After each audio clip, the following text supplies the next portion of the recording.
নমস্কার বন্ধুরা, শিউলি রান্নাঘরে আপনাদের সকলকে স্বাগত। আমি শিউলি আজ আবার একটি নতুন রেসিপি নিয়ে আপনাদের কাছে চলে এলাম। আজ আমি এঁচড়ের এই রেসিপিটা বানাবো। এঁচড়ের কালিয়াও বলতে পারেন কিংবা এঁচড়ের কারিও বলতে পারেন। তো এত দারুণ হয়, টেস্টি হয় যে মাছ মাংস খেতে ভুলে যাবেন এই রকম রেসিপি যদি একটা থাকে। আর যে কোনো কিছুর সাথে এই রেসিপিটা আপনারা পরিবেশন করতে পারেন, ভাত, রুটি, পরোটা, পোলাও, ফ্রাইড রাইস সব কিছুর সাথেই পরিবেশন করতে পারেন। তো তাহলে চলুন দেখে নিন কীভাবে আমি এই রেসিপিটা বানাই। প্রথমে আমি এঁচড়টা কেটে নিয়েছি, আর দেখুন এঁচড়টা এরকমভাবে প্রথমে অর্ধেক করে তারপর এরকমভাবে কেটে নিয়েছি। আর এটা আমি জলে ভিজিয়ে রেখেছি। এই জলের মধ্যে সামান্য লবণ আর তেল দিয়ে কিছুক্ষণ যদি ভিজিয়ে রাখেন তাহলে এঁচড়ের যে আঠাটা থাকে সেই আঠা হাতের মধ্যে লাগবে না, হাতেও তেল নিতে হবে না। এরকমভাবে যদি আপনারা কিছুক্ষণ ভিজিয়ে রাখেন। আমি দুটো আলু আর এঁচড়টা কেটে নিয়েছি। আর এবার আমি এঁচড় সেদ্ধ করে নেব প্রেসার কুকারে, আর আলুটা ভেজে নেব। প্রথমে আমি কড়াই চাপিয়ে দিয়ে কড়াইয়ের মধ্যে পরিমাণ মতো সরষের তেল দিয়ে নিলাম। আর এই তেলের মধ্যে আমি কেটে রাখা আলুগুলো দিয়ে আলুগুলো ভালোভাবে ভেজে নেব। মোটামুটি 80%-এর উপরে যেমন সেদ্ধ হয়ে যায় ভাজতে ভাজতেই, তো সেরকমভাবে ভেজে নিতে হবে। মিডিয়াম আছে আলুটা আমি কিছুক্ষণ সময় নিয়ে একটু নাড়াচাড়া করে ভেজে নেব।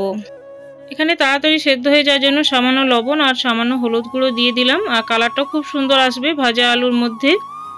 তো কিছুক্ষণ এভাবে আমি নাড়িয়ে নেব। আর এগুলো ভাজা হতে হতে আমি একটা পেস্ট বানিয়ে নেব। আর পেস্ট বানানোর জন্য আমি এখানে কী নেব দেখুন, আমি টমেটো নিয়েছি দুটো, কিছু পরিমাণ রসুন, দুটো কাঁচা লঙ্কা, এখানে পেঁয়াজ নিয়েছি, আদা নিয়েছি, পরিমাণ মতো সব নিয়ে এটা মিক্সিতে আমি পেস্ট করে নেব। আর আলুটা আমার অনেকটাই ভাজা হয়ে গিয়েছে। আর আমি এঁচড়টা দেখুন সেদ্ধ হয়ে গিয়েছে। লবণ হলুদ দিয়ে আমি এটা প্রেসার কুকারে সেদ্ধ করে নিয়েছি। আলুটা খুব ভালোভাবে ভেজে আমি এবার তুলে নেব অন্য একটা পাত্রের মধ্যে। তো এভাবে যদি আপনারা বানান টেস্টটা তো খুব সুন্দর আসবে। আর আপনারা একবার যদি বানিয়ে খান তো বারবার খেতে মন চাইবে। আমি আরও একটু পরিমাণ তেল দিয়ে নিলাম কারণ তেলটা কম মনে হলো। এবার তেলের মধ্যে আমি একটা তেজপাতা ফোড়নের জন্য দিলাম। এখানে 5 ফোড়ন আর গোটা জিরে একসাথে মিক্স করে একটু পরিমাণ দিলাম, হাফ চামচের মতো। তারপর ফোড়নটা কিছুক্ষণ আমি ভাজা ভাজা করে নেব।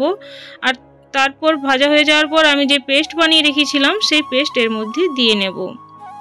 ভালোভাবে পেস্টটা কষিয়ে নেব। টমেটো আছে, টমেটো কাঁচা গন্ধটা যতক্ষণ না বেরিয়ে যাচ্ছে আর এই পেস্টের মধ্যে থেকে, এই মশলার মধ্যে থেকে তেল যতক্ষণ না ছাড়ছে ততক্ষণ আমি কষিয়ে নেব। মোটামুটি 2 মিনিট টাইম লাগবে। আঁচটা মিডিয়াম আছে আপনারা কষিয়ে নেবেন। কিছুক্ষণ পরে দেখা যাবে যে এই পেস্টের মধ্যে থেকে তেল বেরিয়ে এসেছে। আর সেই সময় গুঁড়ো মশলা অ্যাড করব। এখানে হাফ চামচ হলুদ গুঁড়ো, 1 চামচ জিরে গুঁড়ো দিয়ে নিলাম, আর হাফ চামচের থেকে একটু বেশি ধনে গুঁড়ো অ্যাড করলাম।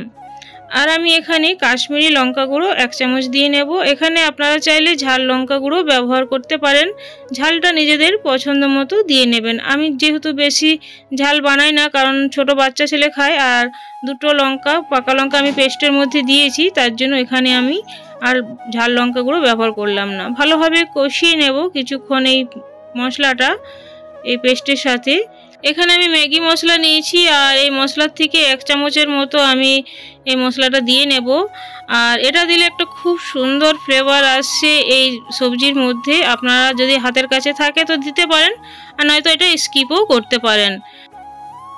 মশলা দেওয়ার পর আমি ভালোভাবে কষিয়ে নেব। আর এখানে মিক্সির জার ধুয়ে সামান্য পরিমাণ জল দিয়ে নেব মশলাটা ভালোভাবে কষিয়ে নেওয়ার জন্য। এভাবে দিলে কড়াইয়ে লেগে যাওয়ার ভয় থাকে না। তো কিছুক্ষণ সময় নিয়ে আমি মশলাটা কষিয়ে নেব যতক্ষণ না পর্যন্ত এই মশলার মধ্যে তেল বেরিয়ে আসছে। দেখুন বাইরে তেল বেরিয়ে আসতে শুরু হয়ে গিয়েছে এই মশলার মধ্যে। আরও একটু কষিয়ে নেব কিছুক্ষণ।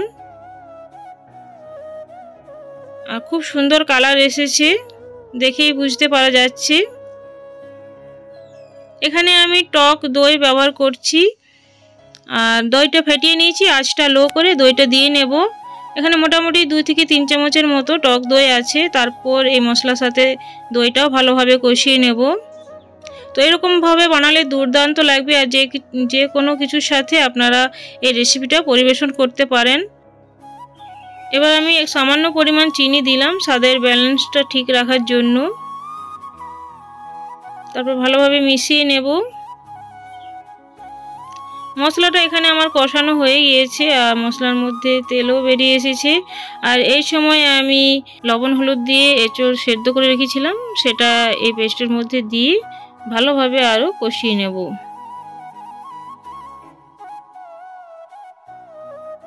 তো কিছুক্ষণ কষিয়ে নিতে হবে। আর এটা দেওয়ার পর আর আলুটাও দিয়ে নেব এর মধ্যে, দুটো একসাথে আমি কষিয়ে নেব। দেখুন আলুগুলো আমি দিয়ে নিলাম। আর এই সময় খুব সুন্দর একটা সেন্ট আসছে। আর তেজপাতাটা এই সময় আপনারা চাইলে ফেলে দিতে পারেন। তো আরও কিছুক্ষণ আমি কষিয়ে নিচ্ছি। আর খুব ভালোভাবে যখন কষানো হয়ে যাবে তখন এখানে আমি স্বাদমতো লবণ দিয়ে নেব। কষাতে কষাতে কিন্তু আলুটা এখানে অনেকটাই সেদ্ধ হয়ে গিয়েছে। এবার লবণটা ভালোভাবে মিশিয়ে নেব। আর লবণ মেশানোর পরে আমি এখানে পরিমাণ মতো জল দিয়ে নেব। এটা গ্রেভিটা যেরকম রাখবেন সেই হিসাবে আপনারা জলটা দিয়ে নেবেন। আর আমি এখানে নর্মাল জল ব্যবহার করছি। তো এখানে পরিমাণ মতো আমি জলটা দিয়ে নিচ্ছি আর কিছুক্ষণ ফুটিয়ে নেব। বন্ধুরা, আমার এই রেসিপিটা যদি আপনাদের ভালো লাগে তো প্লিজ লাইক শেয়ার কমেন্ট করবেন, সাবস্ক্রাইব করে আমার পাশে থাকবেন, পাশের বেলটা প্রেস করে অল করে রাখবেন, তাহলে নিত্য নতুন রেসিপি দেওয়ার পরেই সাথে সাথে আপনারা পেয়ে যাবেন। আর এই রেসিপিটা ভালো লাগলে প্রিয়জনদের মধ্যে শেয়ার করতে ভুলবেন না।